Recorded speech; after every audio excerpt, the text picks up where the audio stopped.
यहाँ पर ए ऑब्जेक्ट है, इसका मास 2 kg है और इसके 2 kg में जो एरर है वो है 0.1। 0.1:2 किलोग्राम की एरर है। ठीक है, तो इसका मतलब ये हमारे हो गई M1 की वैल्यू। M1 की वैल्यू हो गई 2 किलोग्राम और एरर जो है डेल्टा M1 वो हो गई है 0.1 किलोग्राम। ऐसे आपको इसको देख के लिखना सीखना पड़ेगा। अब एक सेकंड ऑब्जेक्ट दे रखा है बी, इसका मास दे रखा है सपोज करो 3 और एरर है मान लीजिए 0.2 किलोग्राम की इसमें एरर है। ठीक है, तो इसका मतलब M2 की वैल्यू हो गई हमारे पास में 3 kg और M2 की जो एरर है उसकी वैल्यू हो गई 0.2 किलोग्राम। ये M2 की एरर हो गई। ठीक है, अब हम टोटल मास निकालेंगे तो टोटल मास हो जाएगा M1 प्लस M2।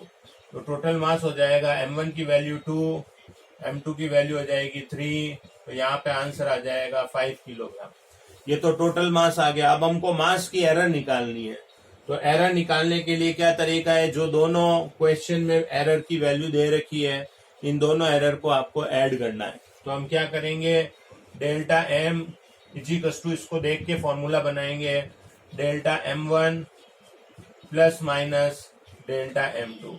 तो हमारे पास में डेल्टा M की वैल्यू आ जाएगी, डेल्टा M1 की वैल्यू है 0.1 और डेल्टा M2 की वैल्यू है 0.2। तो डेल्टा M का आंसर आ जाएगा प्लस माइनस, इन दोनों को ऐड करो आपका आंसर आ जाएगा 0.3 kg। यानी हमारे पास में टोटल मास का आंसर आ गया 5 किलोग्राम और टोटल मास में जो एरर है वो हो गई 0.3 kg। इसका मतलब ये हो गया कि जब भी हम दो क्वांटिटीज को ऐड करते हैं तो जो उनकी रेस्पेक्टिव एरर है वो एरर आपस में ऐड हो जाती है। तो ये हमने एरर ड्यू टू एडिशन को पढ़ लिया है। इसके बाद में हम पढ़ रहे हैं error due to subtraction. Error due to subtraction जो है इसको हम समझ रहे हैं। आपको इसको एरर ड्यू टू सब्ट्रैक्शन को समझना है ढंग से, कोई दिक्कत इसके अंदर नहीं आएगी आपको। अगर एरर ड्यू टू एडिशन पढ़ लिया तो बिल्कुल इसके जैसा ही है एरर ड्यू टू सब्ट्रैक्शन। तो अब हम पढ़ते हैं error due to subtraction. Subtraction का मतलब होता है माइनस करना, घटाना।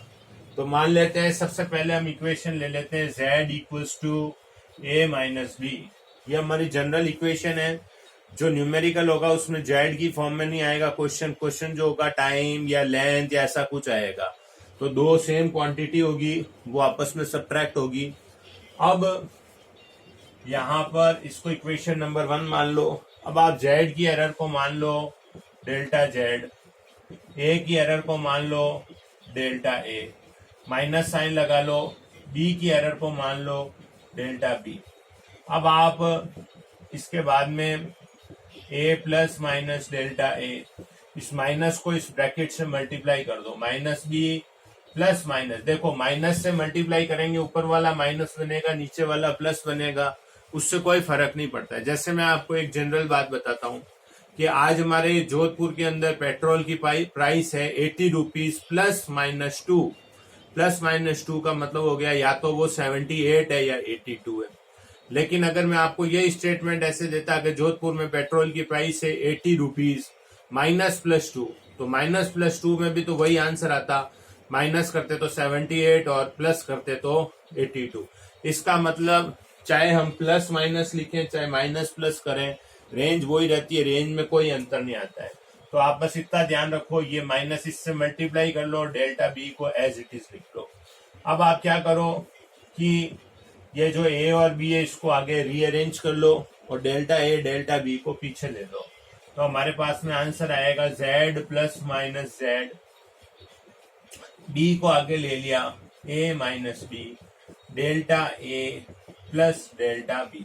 हम ऐसा b को माइनस बी को आगे क्यों ले जाते हैं, इससे हमें क्या फायदा मिलता है? इससे हमें ये फायदा मिलता है कि a माइनस बी की जगह पे हम इक्वेशन नंबर 1 से z पुट कर देंगे। तो हम यहाँ लिख देते हैं बाई इक्वेशन नंबर 1। तो यहाँ पे वैल्यू आ जाएगी डेल्टा z, यहाँ लिख देंगे z delta A delta B. ये z से z कट हो जाएगा तो आंसर आ जाएगा आपका delta z plus minus delta A plus minus delta B. ये इस तरीके से हमारा आंसर आ गया। अब आप इस आंसर को देखेंगे तो आपको पता चलेगा कि एरर ड्यू टू एडिशन का जो फाइनल आंसर था और एरर ड्यू टू सब्ट्रैक्शन का जो फाइनल आंसर है वो सेम होता है। यानी एरर ड्यू टू एडिशन और एरर ड्यू टू सब्ट्रैक्शन जो होता है उन दोनों के रिजल्ट जो होते हैं वो सेम मिलते हैं। अब हम इसका एक एग्जाम्पल करते हैं। इसका एग्जाम्पल देखिए, इसका एग्जाम्पल हम करते हैं। मान लेते हैं हम एक वायर की लेंथ है, ये एक वायर है, इस वायर की लेंथ है, सपोज कीजिए इस वायर की लेंथ दे रखी है 2 मीटर प्लस माइनस 0.1, ये इस तरह से दे रखी है। तो सबसे पहले तो आपको पहचानना पड़ेगा, लेंथ है तो आप इसको लिख दो L1, L1 की वैल्यू 2 मीटर लिख दो। डेल्टा L1 की वैल्यू, ये जो आगे नंबर लिखा हुआ है प्लस माइनस 0.1 मीटर, आप लिख दीजिए। ठीक है, ये फर्स्ट वायर है, ये वायर नंबर 1 है।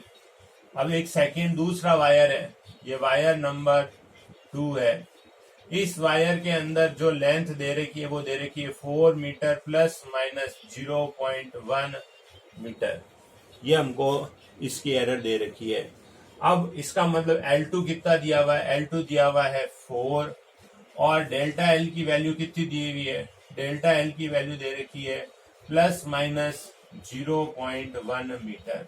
अब हमें पूछेंगे कि दोनों वायर्स जो है इनके बीच में लेंथ का कितना डिफरेंस है, लेंथ का कितना डिफरेंस है। तो अब हमें यह ध्यान रखना है, लेंथ का डिफरेंस निकालने के लिए ये बड़े वाले वायर में से छोटे वाले वायर की लेंथ को माइनस करेंगे। बड़े वाले वायर की लेंथ है 4 मीटर, छोटे वाले वायर की लेंथ है 2 मीटर, इसको माइनस कर देंगे तो हमारे पास में लेंथ का जो डिफरेंस होगा वो डिफरेंस हमारा जो होगा वो 2 मीटर आ जाएगा। अब हमें निकालना है एरर का डिफरेंस। तो देखो, एरर का डिफरेंस निकालने के लिए यूं नहीं कि आप गलती नहीं कर दो कि 0.1 में से 0.1 माइनस कर दो और एरर को 0 मान लो, ऐसा नहीं होगा।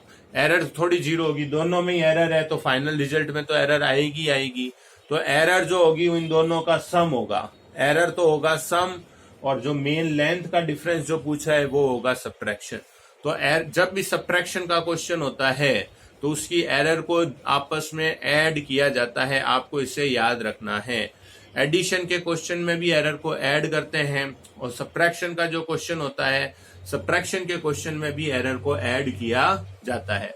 तो अब हम चेंज इन लेंथ निकालते हैं, यानी L2 माइनस L1 निकालते हैं तो हमारा आंसर आ जाएगा 4 माइनस 2। बड़े वाले वायर की लेंथ में से छोटे वाले वायर की लेंथ को माइनस किया 2 मीटर, और एरर का कितना आंसर आएगा, डेल्टा L इजिकल्स बन जाएगा delta L1 plus delta L2। ये इस वाले फॉर्मूले को मैंने यहाँ लगाया है। तो हमारे पास में एरर का आंसर आ जाएगा 0.1 प्लस माइनस 0.1। तो हमारी जो एरर जो होगी उसका आंसर आ जाएगा 0.2 मीटर। तो इस तरह से आपने देखा कि जो एडिशन का क्वेश्चन होता है उसमें भी एरर जो होती है वो ऐड हो जाती है, और जो सब्ट्रैक्शन का जो क्वेश्चन होता है उसमें भी जो एरर होती है वो आपस में फाइनल रिजल्ट में ऐड होती है। तो ये बातें आपको मैंने, एडिशन और सब्ट्रैक्शन 2 टॉपिक है, ये आपको मैंने करा दिए। अब मैं आपको करा रहा हूँ एरर ड्यू टू मल्टीप्लीकेशन। इससे आप ध्यान से समझिए, एरर ड्यू टू मल्टीप्लीकेशन क्या होता है इससे हम समझ रहे हैं।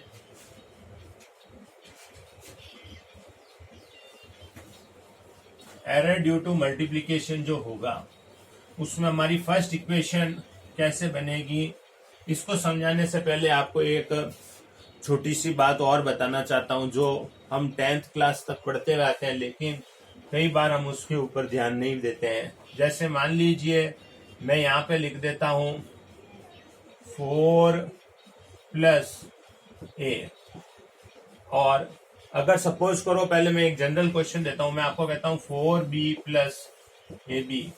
इस क्वेश्चन में मैं आपको b कॉमन लेने के लिए कहता हूं। ये मैं आपको इसलिए करा रहा हूं क्योंकि एरर ड्यू टू मल्टीप्लीकेशन समझाने में ये मुझे यूज कर आएगा, इसलिए मैं आपको ये टॉपिक बता रहा हूं। 4b प्लस ab में से अगर मैं b कॉमन लेने के लिए बोलूं तो आप b जब कॉमन लेंगे तो b कॉमन लेते ही आप क्या करेंगे, इस टर्म में से तो 4 बच जाएगा, इस टर्म में से a बच जाएगा। ये चीज 99% स्टूडेंट को ये चीज आती है। लेकिन अगर सपोज करो 4 प्लस बी में हमें बोला जाए कि बी कॉमन लो, 4 प्लस बी में बी कॉमन लो, तो हम कैसे कॉमन लेंगे ये तरीका आपको सिखाता हूँ। इसमें बी कॉमन है भी नहीं और हमें जबरदस्ती कॉमन लेने के लिए बोल दिया जाए तो हम यहाँ बाहर लिख देंगे बी, क्योंकि हमें बी कॉमन लेने के लिए बोला है। यहाँ लिखेंगे हम 4 अपॉन बी, यहाँ पे लिखेंगे बी अपॉन बी, दोनों तरफ बी से डिवाइड कर देंगे तो हमारे पास आंसर आ जाएगा बी 4 प्लस बी प्लस 1। इस तरह से हमारा आंसर आ गया। अब ये आंसर सही है तो इसको चेक करने के लिए हम बी से अंदर मल्टीप्लाई करेंगे, बी से मल्टीप्लाई करेंगे तो 4b और 1 से b को मल्टीप्लाई करेंगे तो यहाँ पे आ जाएगा b, तो ये b से b कट जाएगा तो वापस सॉल्व होके बनेगा 4 प्लस b। इसी तरह से एक और आपको बता देता हूँ एग्जांपल। इसमें सपोज कीजिए मुझे दे रखा हो, मान लीजिए x और डेल्टा x, इसमें से मुझे कहे x कॉमन लो, तो अब ये डेल्टा x का मतलब है x की एरर और x का मतलब है मेन वैल्यू। ये दोनों सेम नहीं है, यू नहीं कि आप x कॉमन लेके 1 प्लस डेल्टा लिखो, ऐसा पॉसिबल नहीं है। इस डेल्टा x का मतलब है x की एरर और ये x है x की मेन वैल्यू। तो अब हम इन दोनों में से x कॉमन लेंगे, x जैसे ही कॉमन लेंगे तो हमारे पास में वैल्यू आएगी 1 प्लस माइनस आगे आ जाएगा डेल्टा x बाई एक्स, ठीक है ना। x तो कॉमन होके बाहर चला गया और आगे बचा डेल्टा x, उसमें x से डिवाइड कर दिया। या इसी तरह से मान लो मैं आपको कहूँ y डेल्टा y में से y कॉमन लो, तो आपको क्या करना है, y कॉमन ले लेना है, यहाँ बचेगा 1, यहाँ बचेगा डेल्टा y बाई y। अगर आप y को वापस कॉमन करेंगे, वापस मल्टीप्लाई करेंगे तो ये बचेगा y प्लस डेल्टा y। इस तरह से आपको ये टॉपिक जो है ये समझ में आया होगा। अब हम एरर ड्यू टू जो मल्टीप्लिकेशन है इसको समझने की कोशिश करते हैं। बहुत सिंपल है और इसका एक न्यूमेरिकल आप करेंगे तो आपको इजीली ये टॉपिक जो है इस पे कमांड आ जाएगी। एरर ड्यू टू मल्टीप्लिकेशन क्या होता है इसको समझा देता हूँ। देखो, सबसे पहले मेन इक्वेशन बनाते हैं, z equals to A into B. Plus वाले में a प्लस बी बनाया था, माइनस वाले में a माइनस बी बनाया था और मल्टीप्लाई वाले में a इंटू बी बनाया। अब इसमें से z कॉमन, इसमें से z के साथ में z की एरर, a के साथ a की एरर और b के साथ b की एरर लिखेंगे। तो z की एरर को लिख देंगे डेल्टा z, a की एरर को लिखेंगे डेल्टा a, b की एरर जो होगी उसको लिखेंगे डेल्टा b। इस तरह से हम ये एरर लिख देंगे। अब हम यहाँ से z कॉमन लेंगे, यहाँ से a कॉमन लेंगे, यहाँ से b कॉमन लेंगे। तो इस जगह से z कॉमन लेते हैं तो बनेगा 1 plus minus delta z by z। यहाँ से a कॉमन ले लेते हैं तो यहाँ आ जाएगा डेल्टा a बाई a। यहाँ से b कॉमन ले लेते हैं तो यहाँ आ जाएगा डेल्टा b बाई b। ये इस तरह से आपके पास में वैल्यू आई। अब ऐसा हम बेसिकली कर क्यों रहे हैं, यहाँ से a और b कॉमन लेने के पीछे रीजन क्या है हमारा। इसका रीजन ये है कि a इंटू बी बना के वापस z बनाना। तो अब इसको रीअरेंज करते हैं, यहाँ लिख देते हैं 1 plus minus delta z by z, यहाँ लिख देते हैं ए बी, यहाँ लिख देते हैं डेल्टा a बाई a, यहाँ लिख देते हैं डेल्टा b बाई b। ये ए बी जो है इसकी जगह इक्वेशन नंबर 1 से z बना देंगे तो यहाँ लिख देते हैं बाई इक्वेशन नंबर 1। तो यहाँ पर ए बी की जगह आ जाएगा z, यहाँ आ जाएगा डेल्टा a बाई a, यहाँ आ जाएगा डेल्टा b बाई b और इस तरफ बचेगा z 1 minus delta z by z। z से z कट हो जाएगा।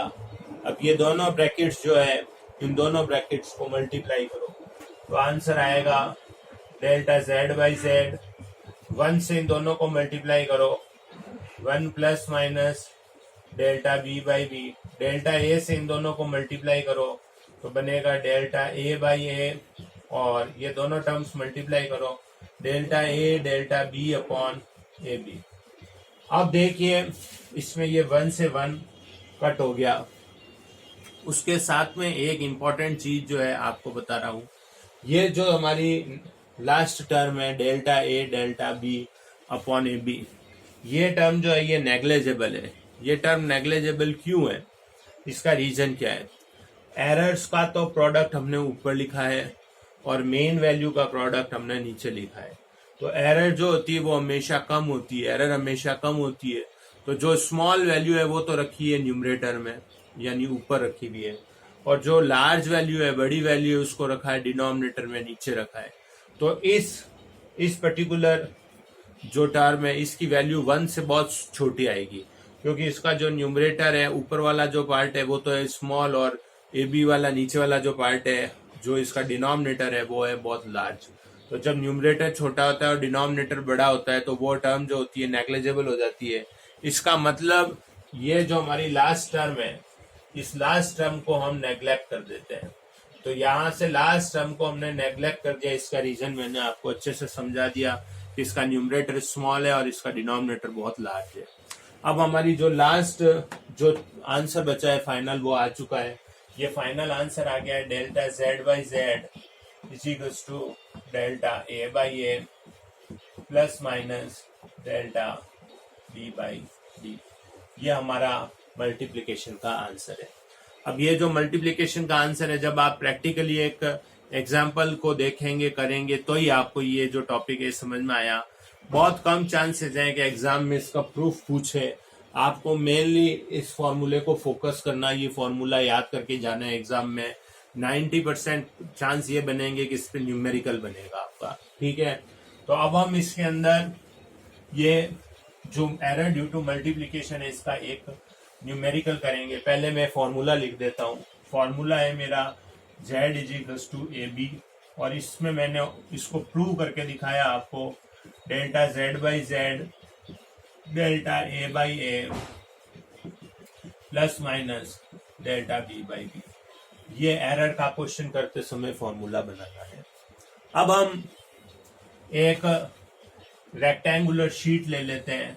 मान लीजिए ये रेक्टेंगुलर शीट है, इसकी जो लेंथ है वो लेंथ लिख देते हैं 2 प्लस माइनस 0.1, और ब्रेथ है इसको लिख देते हैं 1 प्लस माइनस 0.1 मीटर।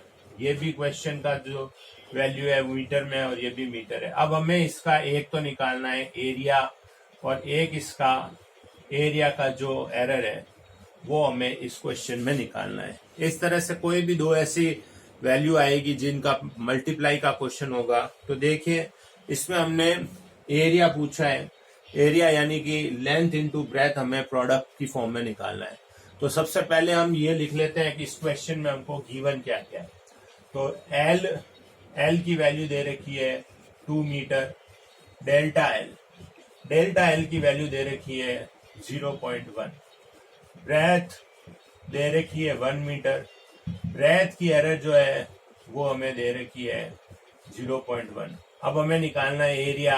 एरिया आ जाएगा length into breath, length into breath multiply करेंगे तो आ जाएगा 2 इंटू 1, तो एरिया आपका आ जाएगा 2, आगे यूनिट मीटर स्क्वायर लगाएंगे क्योंकि metre into metre metre square आ जाएगा। अब बात बची आपके इसके लेंथ इंटू ब्रेथ से जो एरिया निकला, इसकी एरिया के अंदर जो एरर है, एरर निकालने की। तो एरर का क्या फॉर्मूला बनेगा, देखो area is equals to length into breadth है।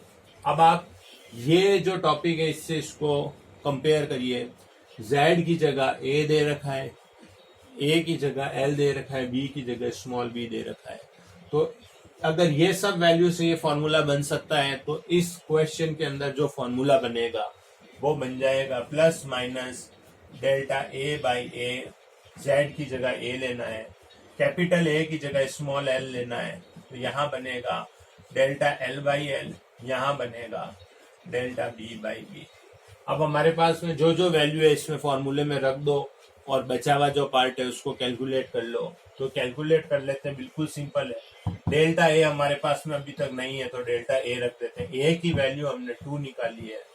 डेल्टा एल हमको क्वेश्चन में गिवन था 0.1, एल हमको क्वेश्चन में गिवन था 2, डेल्टा बी हमको क्वेश्चन में गिवन था 0.1, डी हमें गिवन था 1। तो यहाँ पर हम डेल्टा ए बाई 2 कर देंगे, यहाँ पे 2 कर देंगे, एलसीएम ले लेंगे, एलसीएम लेंगे तो यहाँ पे आ जाएगा प्लस माइनस 0.1 प्लस माइनस 0.2, 2 से 2 कट जाएगा, तो जो एरिया की एरर होगी प्लस माइनस 0.3 मीटर स्क्वायर हमारे पास में एरर आ जाएगी। तो आपने देखा कि जो एरर है, एरर 0.1 की एरर है, दोनों लेंथ में और ब्रेथ में एरर 0.1 है, लेकिन जो प्रोडक्ट हुआ, प्रोडक्ट की वजह से जो एरर आई वो 0.3 आई, यानी ये दोनों का एडिशन नहीं था। तो इसका मतलब जब भी हमारे को एरर ड्यू टू मल्टीप्लाई का क्वेश्चन होगा तो हमें ये फॉर्मूला लगाना है, ठीक है।